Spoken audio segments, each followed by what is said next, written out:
Rising Pakistan की खुसूसी sessions Karachi centre. और अभी आपकी मुलाकात एक ऐसे दोस्त से करवानी कि जिनके साथ वाकई मैं जब बातें शुरू करूं, चाहे टेलीफोन पे कभी बात हो या मुलाकात, वक्त गुजरने का पता नहीं चलता। और मैं आपको बताऊं, असल मुलाकात वही होती है। आपके फैमिली में भी आप जहन में लेके आइए, कोई चचा फुप्पो मामू ताया ऐसे ज़रूर होंगे जो आ जाएं घर में तो बस दिल करता है कि अब तखलिया का ऐलान कर दिया जाए और बात से बात और कॉन्वर्सेशन, बिना किसी उन्वान के कॉन्वर्सेशन, यही लुत्फ़ हुआ करता था हमारी मुलाकातों का, ख़ास तौर पे कुछ ऐसे चेहरों के साथ जो कि पीटीवी पाकिस्तान टेलीविज़न की पहचान बन गए। काम तो इन्होंने अदाकारी से शुरू किया, लेकिन उसके बाद एंकरिंग के अंदर भी बिल्कुल एक नेचुरल अदाकारी का भी अंदाज़, नेचुरल कंपेयरिंग का भी अंदाज़, और फिर वही बात कि ऊपर की मंजिल जब भरी भी हो ना तो बातें ख़त्म नहीं होती। आज कुछ ऐसी ही वक्त की कैद में रहते हुए कॉन्वर्सेशन को मैं लुक फॉरवर्ड कर रहा हूँ अपने बहुत प्यारे, आप सबके जाने पहचाने और प्यारे कैसर खान निज़ामानी से। गुड मॉर्निंग, अस्सलाम वालेकुम Qaiser. Good morning and very good morning और वालेकुम अस्सलाम सासीक। आपका अपना घर है, इस बिल्डिंग का तो मेरा ख्याल है एक एक कोना ऐसे देखा भाला होगा, शायद अपना घर कब नहीं। बिल्कुल ऐसा ही है, बल्कि मुझे तो वो दिन भी इस स्टूडियो डी का याद है जब यहाँ पर लास्ट डे था शूट का, उन कैमरास का जिनमें ब्लोअर्स लगे होते थे।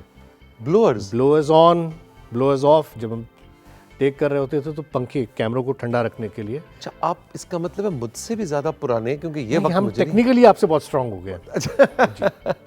अच्छा, वो ब्लोअर्स वाली ये कहानी मुझे नहीं। यहाँ पर पहले ब्लोअर्स वाले कैमरे होते थे इनफैक्ट तमाम स्टूडियोज़ में। उसके बाद ये डिजिटल कैमरास और सारे वो सिस्टम्स आए, तो मुझे तो प्यार है अपने इस कराची सेंटर से। अच्छा, एक बात आपने कही ना कि पीटीवी हमारी शनाख्त बन गया, मैं थोड़ा सा यूँ कहूँगा कि मेरी शनाख्त पीटीवी बना।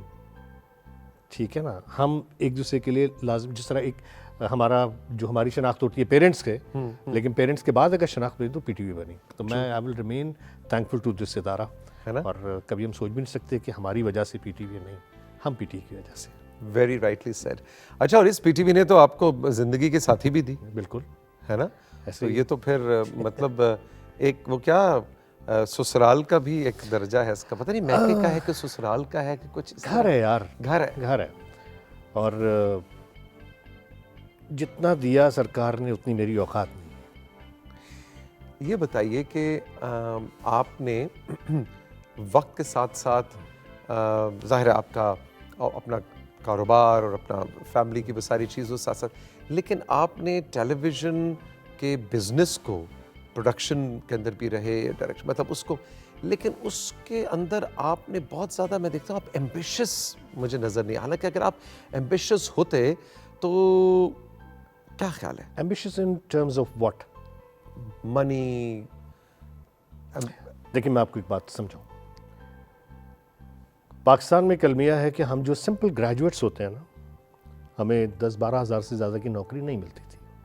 और जब मैं 90s में आया तब तो ग्रेजुएट्स को 4,000 5,000 की नौकरी। ये पीटीवी या ये हमारा टेलीविज़न ही है जहाँ से आई हैव अर्नड, और जो कुछ भी मुझे मिला वो टीवी की वजह से मिला। मैं कोई जागीरदार, कोई ज़मींदार तो हूँ नहीं, ना कोई इंडस्ट्रियलिस्ट हूँ, ठीक है। तो एम्बिशन यस, ड्रामाज टीवी से हमने शुरू किए। अब बता रहा हूँ, उस वक्त तो हम डिस्क्लोज़ नहीं कर सकते थे, लेकिन अब ज़ाहिर है सब लोग, कोई रिटायर हो गए, कोई दुनिया में नहीं है। तो टीम मेरी पीटीवी की होती थी, चाहे वो कैमरामैन हो, चाहे वो एडिटर्स हों, चाहे वो म्यूजिशियंस हों। पीटीवी की वजह से सब कुछ किया हमने। जो पहला दिन था, पहला ऑडिशन, कुछ याद है? कौन सा ड्रामा था? सेलेक्ट ना होने का डर था? नहीं, एक्चुअली मैं आया था किसी और के साथ।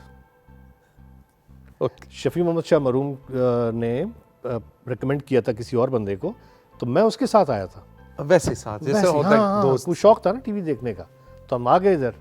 तो मोहम्मद बख्श समीजो साहब के रूम में बैठे थे, मैं तो बिल्कुल साइड पे बैठ गया। ऑडिशन उनका हुआ, क्योंकि उस वक्त बड़े बड़े नाम पीटीवी के बैठे हुए वो रिहर्सल हो रही थी। शफी साहब थे, सकीना समो साहिबा थी, गुलाब चांडियो थे, और भी शायद कोई नाम मैं भूल रहा हूँ। क्या नाम, मतलब इनको तो देख के ही आप तो मैं तो पहले यूँ देखता रहा ना कि यार ये वही लोग हैं जो टीवी पे मुझे नजर आते हैं। कॉरिडोर में, कॉरिडोर भरा हुआ होता था। कौन सा सन था ये? 90। 90। और असलम लाटर साहब, फारूक पाल, क्या बात है। ये सारा ग्रुप यहाँ बैठा होता था, तनवीर जमाल और पता नहीं कौन कौन। अच्छा, तो वो जो साथ आए थे उनके ऑडिशन का क्या बना? उनका तो नहीं हुआ। मुझसे समीर साहब ने कहा कि तुम कर सकते हो, तुम करोगे? तो मैंने कहा सर वो जो कार्ड ये लेकर आया मेरे पास वो कार्ड नहीं है। तो कहने लगे नहीं तुम्हारी एकेडमिक्स क्या है? तो मैंने कहा सर 2-3 महीने बाद फाइनल ईयर्स के हैं मेरे। तो कहने लगे जब तक तुम्हारे फाइनल्स नहीं हो जाते तुम मुझे यहाँ नज़र नहीं आनी चाहिए, और तुम्हारे फाइनल्स ख़त्म हो जाए, तुम्हारा रिजल्ट आ जाए तो मुझे फ़ोन करना, मेरा तुमसे वादा है तुम्हें मैं जो प्ले कर रहा हूँ तुम्हें उसमें चांस दूंगा। And this is what he did.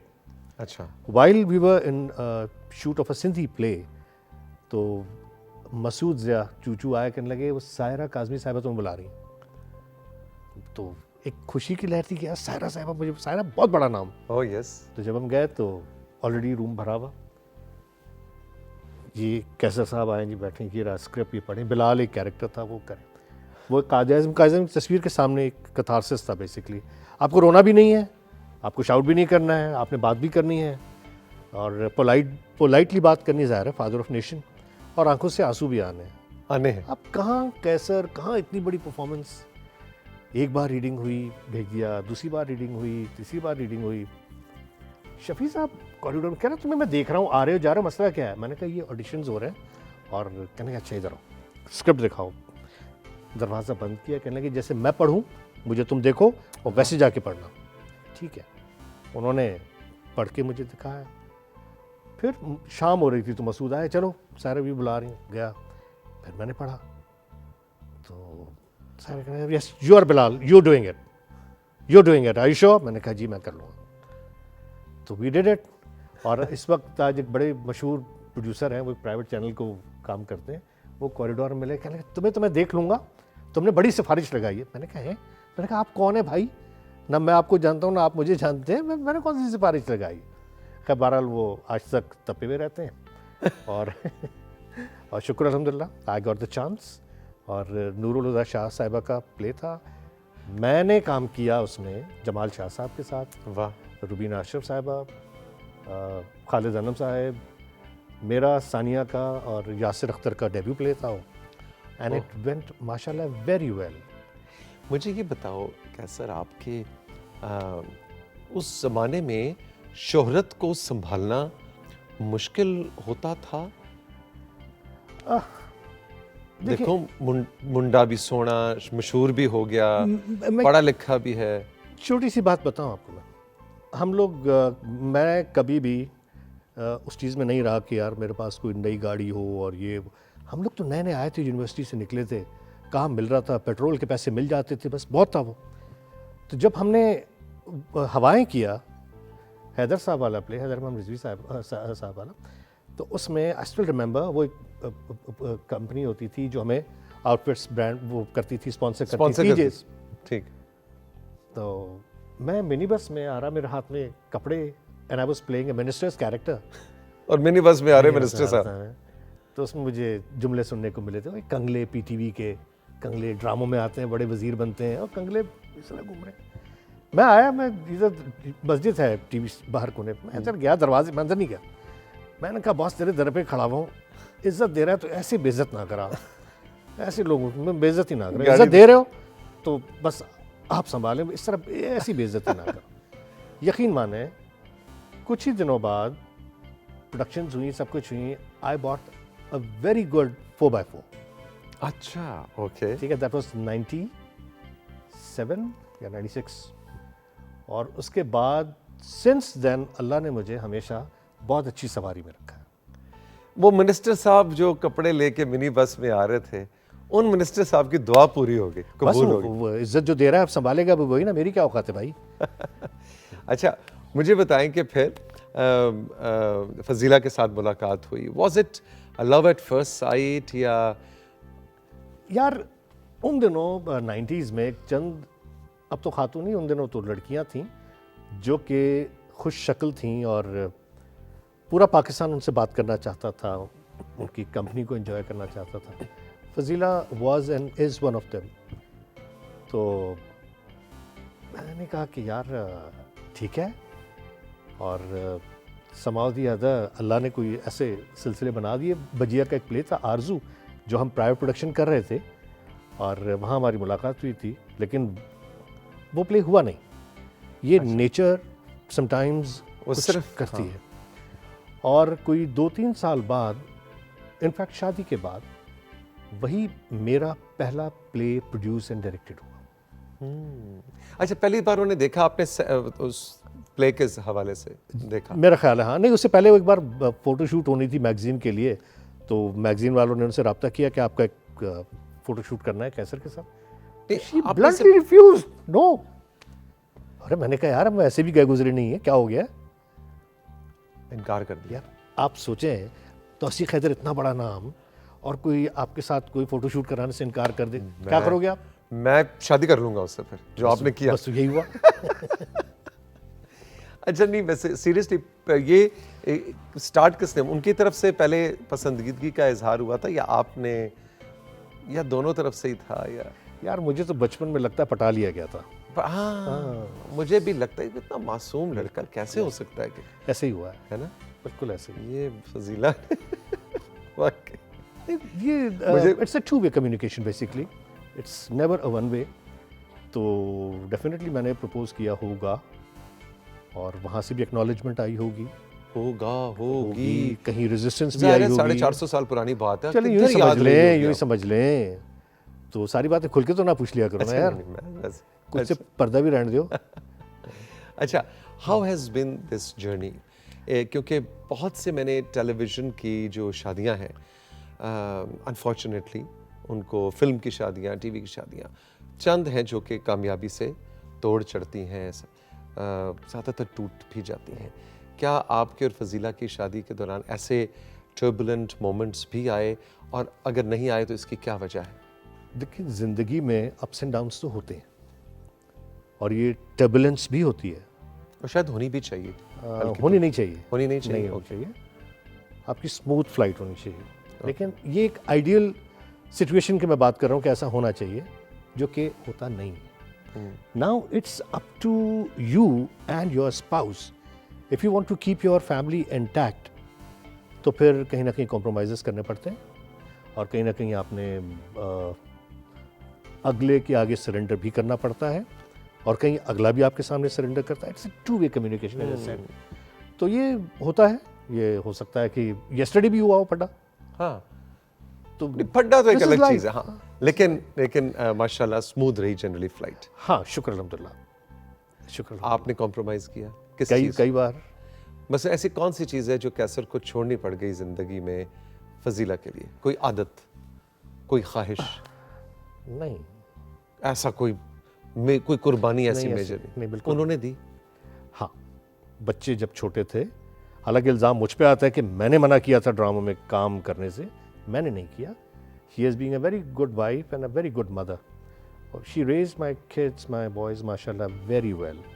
तो जब वो उस एज में थे, जब उन पेरेंट्स का टाइम चाहिए था बच्चों को, तो मैं तो ज़ाहिर है काम कर रहा होता था, तो फजीला ने उनको टाइम दिया। बच्चों की स्कूलिंग, बच्चों की एकेडमिक्स, उनकी क्लिनिक्स पे जाना, उनकी घर की ग्रोसरी हो गई, एवरीथिंग। मुझे कुछ नहीं पता होता था। वो अयाज खान बोलते हैं ना, हमारे अयाज भाई कहते हैं यार मैंने बच्चों को बड़ा होते यूँ नहीं देखा, मैंने यूँ बड़ा होता, तो मैंने भी अपने बच्चों को यूँ बड़ा होते देखा। एंड माशाल्लाह बोथ योर बॉयज, क्योंकि हमारे पास मेरे एट टाइम 2-3 प्रोडक्शंस चल रही होती थी, तो दिन रात एडिट भाग, ये कर वो कर। वो तो अब 2 साल हुए हैं जो मैंने कोई प्रोडक्शन नहीं की है। हाँ, अदरवाइज तो मेरा ब्रेड एंड बटर तो यही है ना। तो उसमें बस फिर यूं ही मैंने बच्चों को इस तरह, और इसमें सारा काम फजीला का ही है। मेरी कोशिश थी कि मेरा किचन डिस्टर्ब ना हो, और उसकी कोशिश थी कि मैं भी डिस्टर्ब ना हूँ और बच्चे भी डिस्टर्ब ना हो। लेकिन माशाल्लाह अब जब बड़े हो गए, अब दोनों लॉयर्स हैं, हाँ, तो अब वो बदमाशी है उसकी, शूटिंग्स करती है, नहीं करती है, ठीक है।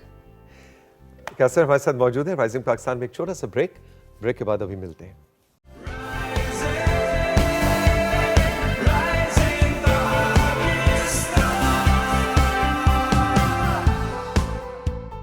Welcome back to Rising Pakistan. Qaiser, drama कैसा जा रहा है इस वक्त? इंडस्ट्री, कुछ लोग कहते हैं इंडस्ट्री नहीं है, आप इंडस्ट्री किसको क्यों कहते हैं? इसमें तो ये लूप होल्स हैं। देखिए, ये अच्छा आपने ये बात की है। हमारे यहाँ एक छोटा सा अलमिया ये है कि कराची सेंटर को लिफ्ट नहीं कराई जा रही। मैं इसकी डिटेल्स में नहीं जाना चाहूँगा। इस वक्त हुकूमत वक्त से मैं ये रिक्वेस्ट करूँगा कि प्लीज़ आप कराची को भी उतनी ही इम्पोर्टेंस दें जितने और चैनल्स, जितनी और स्टेशंस को दी जा रही है। ड्रामे के ऊपर थोड़ी चेक एंड बैलेंस होना चाहिए। पैमरा टीवी चैनल्स को रेगुलेट करता है, ड्रामा रेगुलरिटी अथॉरिटी हमारे पास है ही नहीं, जो कि कंटेंट, जिस तरह पीटीवी पे आपके पास एक कंटेंट हेड होता है, बिल्कुल। मुदब्बिर रिजवी साहब, उनके पास कोई स्क्रिप्ट आता था ना, वो बताते थे तूने ये कहानी वहाँ से चुराई है, जाओ लाइब्रेरी में देखो फला बुक फला पेज पे ये स्टोरी है। और अब वो नहीं है हमारे पास। चलो मुदब्बिर साहब तो एक एक्सेप्शनल केस है, वन ऑफ इट्स काइंड, लेकिन कम से कम हमारे पास कोई ऐसा डिपार्टमेंट होना चाहिए जो कि आपके कंटेंट को मॉनिटर करे। देखिए इस वक्त कंटेंट से मुराद ड्रामा कंटेंट ड्रामा कंटेंट की बात कर रहा हूँ। एग्जैक्टली। सो कोई रेगुलेटरी अथॉरिटी हो जो नहीं। प्योरली ड्रामा कंटेंट को वहाँ से स्क्रिप्ट्स अप्रूव हो, वो आप शूट पे चले जाएं, कोई ऐसी बात नहीं है। आपके लिए कोई ड्रामा नहीं बन रहा, मेरे लिए कोई ड्रामा नहीं है, लेडीज़ के लिए है घर की, और शुरू में भी होता था, लेकिन हमारे पास कोई कहानी होती थी। अब किसी भी चैनल पे आप देखें, हमारी स्क्रीन बहुत खूबसूरत हो गई है, टेक्निक बहुत अच्छी हो गई है, ठीक है, नो डाउट। हम मार खा रहे हैं सिर्फ कंटेंट में। थोड़ी सी एफर्ट्स करके अगर हम ये बायस्ड एटीट्यूड निकाल दें, ठीक है, तो हमारा ड्रामा दोबारा से फ्लरिश कर जाएगा। लेकिन कैसे, मुझे ये बताएं आप कि ये जो रेगुलरिटी, रेगुलराइज करना, तो रेगुलेशन लगाना, इस सारे में तो मुझे खतरा ये लग रहा है कि फिर वो जो एक डायरेक्टर के, एक राइटर की जो आज़ादी इजहार है, वो सल्ब नहीं होगी कि अरे आप एक तरह से पहले एक सेंसर के लिए स्क्रिप्ट भेजें, कोई भी प्राइवेट चैनल हो, उधर से अप्रूव होगा तो फिर ड्रामा बनेगा। ये तो फिर हथकड़ियों वाली बात। नहीं, ऐसा नहीं होता। देखिए आप न्यूज़ प्रिंट भी तो आपका सेंसर होता है ना, आपकी न्यूज़ भी सेंसर होती है ना, फिल्म भी आपकी सेंसर होती है ना। ड्रामे से सस्ती तो नहीं बनती ना फिल्म महंगी बनती, वो भी सेंसर होती है। अच्छा, तो हर ड्रामा सेंसर के लिए जाना चाहिए? ड्रामा सेंसर के लिए नहीं जाना चाहिए। आपके पास स्क्रिप्ट, मैं सेंसर की बात ही नहीं कर रहा, मैं कंटेंट की बात कर रहा हूँ। ठीक है, कि हमें किस किस्म का ड्रामा चाहिए। पहले ड्रामे में मैसेज होता था। अगर किसी के हालात ज़िंदगी, मतलब एक आदमी अमीर है, एक आदमी गरीब है, तो उसमें शुक्र और सब्र का एलिमेंट आता था कि ये मैसेज है। बच्चों की पढ़ाई पे हम फोकस करते थे। इस तरह नहीं होता था कि इस वक्त अगर आप जहाँ बहुत सारी नई तब्दीलियाँ ला रहे हैं या कोशिश कर रहे हैं, वहाँ मोबाइल फ़ोन के जो हमारे पैकेजेस हैं वो ख़त्म करते हैं। ये बड़ी अजीब सी बात कर रहा हूँ, आपका ड्रामा सही हो जाएगा। अब जब आप ये प्रोग्राम ख़त्म करके घर जाके लेटेंगे कि यार ये क्या बेवकूफ़ी की बात करी है कैसे ने, फिर आप समझेंगे कि नहीं, ही इज़ राइट। और क्या जरा इसको एक्सप्लेन करें? लंबा टाइम हो जाएगा, पूरा प्रोग्राम करना पड़ जाएगा। पैकेजेस आप खत्म करते तो ड्रामा बेहतर हो जाएगा आपका। ओके, सर ये देखें कि मोबाइल पैकेजेस आप यूज़ करते हैं या स्कूल की लड़कियां, बच्चियां ज़्यादा यूज़ कर रहे हैं, या घरों में हमारे पास जो हेल्पर्स आते हैं, सफाई वाले, वो लोग ज़्यादा यूज़ कर रहे होते हैं। आप और हम तो काम पे होते हैं यार, इस वक्त भी हमने फ़ोन छुपा के रखे हुए। बिल्कुल। तो कम्युनिकेशन, ठीक है, कम्युनिकेशन की कॉस्ट होनी चाहिए। हमने उस कॉस्ट को फ्री कर दिया है। ओके, ठीक है जी। अब जब वो चीज़ फ्री हो गई, अब मुझे कोई चीज़ देखनी है, तो मैं बजाय पाकिस्तानी ड्रामे देखने के, मैं तो कोई भी चीज़, क्योंकि वो इतना सस्ता है, वो इतना फ्री है कि कोई भी कहीं भी। ऐसा नहीं होना चाहिए। हमारी अपनी कुछ वैल्यूज़ हैं, हमारी फैमिली वैल्यूज़ हैं, हमारी कल्चरल वैल्यूज़ हैं, हमारे रिलीजियस वैल्यूज़ हैं। हम उन सबको बाईपास करके, और हम पता नहीं किस नहज पे, किस जगह पे कहाँ जा रहे हैं। मोहतरम, आपके और मेरे सीनियर तलत हुसैन साहब से इसी तरह एक दिन बात हो रही थी, तो उन्होंने एक बड़ी दिलचस्प बात की, मैं बल्कि आपने जिक्र किया और मैं चाहूँगा आपका ओपिनियन उस पर।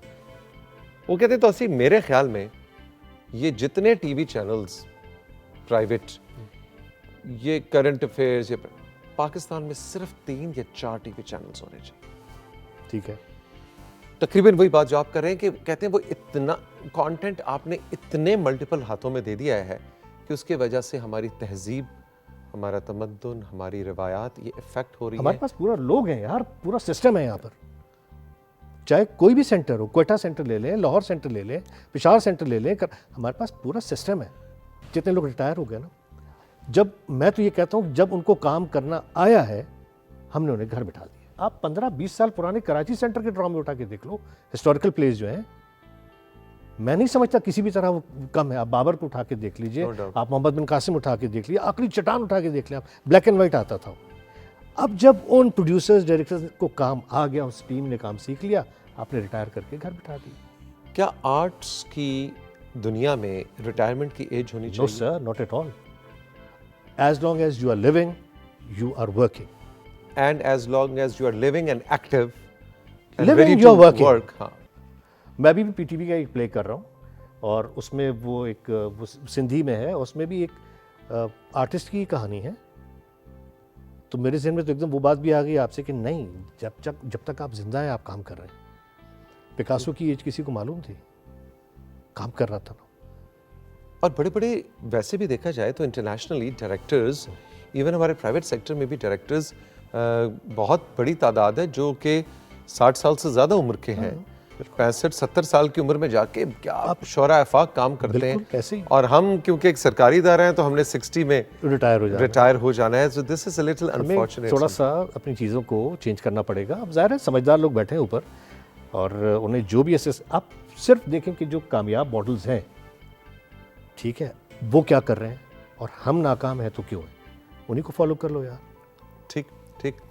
अच्छा, थोड़ा सा ये बताएं कि इतनी भरपूर एक्टिव जिंदगी गुजारी, इतना काम किया कि वही जो बच्चों को यूं बड़ा होते देखना करना, क्या ऐसी कोई पैशन, हॉबीज, एक यंग कैसर की, 16 साल वाले कैसर की, 17 साल के कैसर की, ऐसी कौन सी हॉबीज थी जो अब जिंदगी में नहीं रही क्योंकि झमेले बहुत हैं? और यार मुझे हमेशा से मोटर बाइक्स का शौक़ रहा और अब मोटर बाइकें जब खरीद सकता हूँ तो इतनी महंगी हो गई हैं कि उसको चला ही नहीं सकते आप।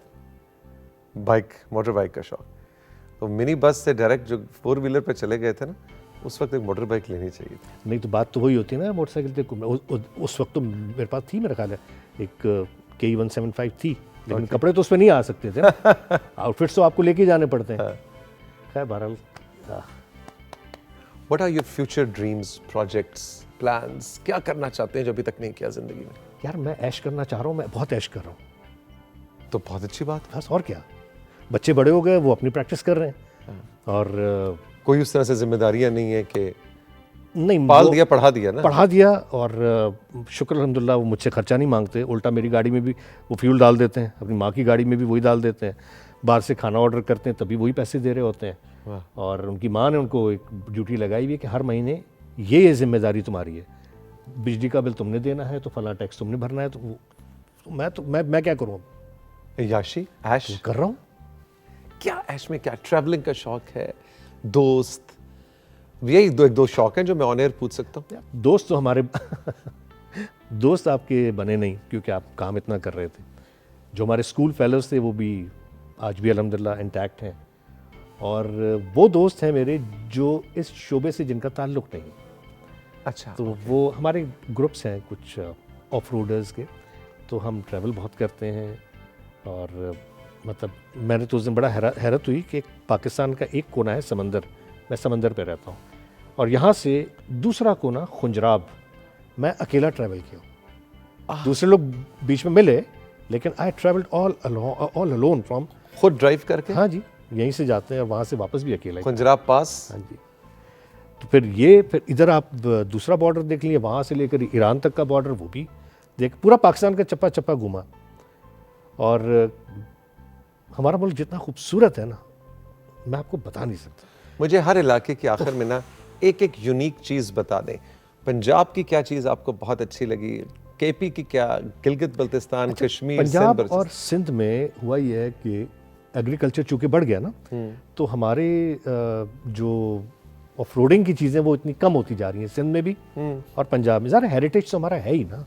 बिल्कुल। वो कटास आप देख रहे हैं, वो जो मंदिर है जो पहले से है, कटास राज, बिल्कुल। हम उधर फिल्म शूट करने चाह रहे थे, वो इतनी खूबसूरत जगह है, लेकिन वो उस गवर्नमेंट ने बड़ा अच्छा किया, उसको रिस्टोर कर रहे हैं, उसकी सारी टेक केयर की जा रही है। इसी तरह सिंध में भी बहुत सारी जगह। हमारे पास अनएक्सप्लोर्ड जो है ना, वो बलूचिस्तान है। अच्छा, ओके। बलूचिस्तान हमारा सबसे बड़ा सूबा है, सबसे कम आबादी, और वो एक्सप्लोर नहीं हुआ। एक तो वहाँ पर कुछ हालात ऐसे हैं, तो उन सब चीज़ों को मद्देनज़र रखते हुए बहुत सेफली आपको ट्रैवल करना पड़ता है। लेकिन जहाँ जब तक भी आप जा सकते हैं ना, वो जो खूबसूरती है, वो जो टेरेन्स हैं, वो कैमरा कैप्चर नहीं कर सकता। उसे फिज़िकली आपको खुद देखना पड़ता है। मतलब एक नदी बह रही है, उसके 5-6 कलर्स आपको नज़र आएंगे जो दुनिया में कहीं नहीं है। ब्यूटीफुल। एक ही जगह, एक ही जगह पानी के पे, फ्लो में 5 बिल्कुल। कलर्स। लोग यहाँ से जाते हैं थाईलैंड और सिंगापुर के, जी वो फिश आती हैं और आपकी डेड। यार कराची से 1.5 घंटे की ड्राइव पे जो स्ट्रीम एक बह रही है, उसमें बड़े पत्थर हैं, बोल्डर्स, आप बैठे थोड़ी देर पानी में पैर डालें, वो फिश यहाँ आ जाती। हमने अपनी चीज़ों को देखा ही नहीं है, ना हमने कदर की है। तो मेरा तो ये शौक़ है, क्योंकि इतने पैसे तो है नहीं कि मैं जाके स्विट्ज़रलैंड घूमूं, और क्या वहाँ भी जाएंगे अल्लाह ने, लेकिन हमारा मुल्क में बड़ी चीज़ें हैं, जाना चाहिए। और आप जो दोस्त आते हैं ना पंजाब से, यहाँ पर आप लोगों को वक्त निकालना चाहिए, उस इलाके में भी जाओ। कुंड मलीर एक बड़ी मशहूर जगह, हम उस वक्त से जाते हैं जब वहाँ लोग जाते ही नहीं थे, और हम जो शहर वाले वहाँ जाते हैं अब इतना गंद मचा के आते हैं, प्लास्टिक की थैलियाँ, खाने, पानी की बोतलें। यार खुदा के वास्ते दोस्तों, ये मत किया करो, ये आपकी अपनी चीज़ है, आपकी अपनी सरजमीन है। लोगों को यहाँ पर आने दें और अपनी चीज़ों का ख्याल रखें। मैं तो बड़े अरसे से कह रहा हूँ कि कराची से गवादर जो बाय रोड जो सफ़र है वो ही इतना खूबसूरत है। मेरी फेवरेट डेस्टिनेशन, मैं जब भी कराची आता हूँ मैं मुबारक विलेज ज़रूर जाता हूँ, कुंड मलीर, ये जगह बिल्कुल कैसर बिल्कुल ठीक कह रहे हैं। हम उमूमन, अच्छा एक और टूरिज़्म के हवाले से भी जहन में रहे तो हमें होता है कि पहाड़ों की तरफ चलो जी, गिलगित जाओ जी, स्वात जाओ। यस, गिलगित भी जाएँ, स्वात भी जाएँ, मरी भी जाएँ, लेकिन सिंध को एक्सप्लोर हमें करना है, बलूचिस्तान को हमें एक्सप्लोर करना है। ऐसी ऐसी यूनिक जगह हैं कि आप हैरान हो जाएंगे। अच्छा, मैं एक बात सबके सामने कर रहा हूँ। सिंध और बलूचिस्तान के बॉर्डर पे एक पहाड़ है जो सबसे ऊंचा है। लोग उमूमन गोरख हिल्स को समझते हैं, लेकिन वो नहीं है। वो इलाका है कुत्ते की कब्र। अच्छा अच्छा, उसकी जो हाइट है वो दैट इज 7,200। रियली? ओके। नथिया गली और ये पहाड़ इक्वल है। ठीक, वहाँ का टेम्परेचर यहाँ का टेम्परेचर भी एक जैसा है। इस वक्त भी गोरख में, यहाँ पर अगर 25 डिग्रीज हो रहा होगा तो गोरख में होगा 12 या 13। हम लोग अपनी चीज़ों को डेवलप करें। ट्रू। चाहे सिंध गवर्नमेंट हो, चाहे फेडरल गवर्नमेंट हो, उनको अपने लोगों के बारे में, अपने एसेट्स के बारे में सोचना चाहिए। हमें इन चीज़ों को डेवलप करना है। कैसर, बड़ा मज़ा आया, thank you so much. I am happy कि आपका भी बहुत ट्रैवल था। आजकल में इसी तरह आपने ऑफ रोडिंग के लिए निकलना था और हमने आपको पकड़ लिया। I am humbled, I am thankful to you, to PTV कि आपने मुझे याद रखा। खुश रहें इसी तरह, full of energy and passion. Thank you. God bless you. Thank you. आपका शुक्रिया, आपने मेरा साथ दिया। खुश रहें, खुदा हाफिज़।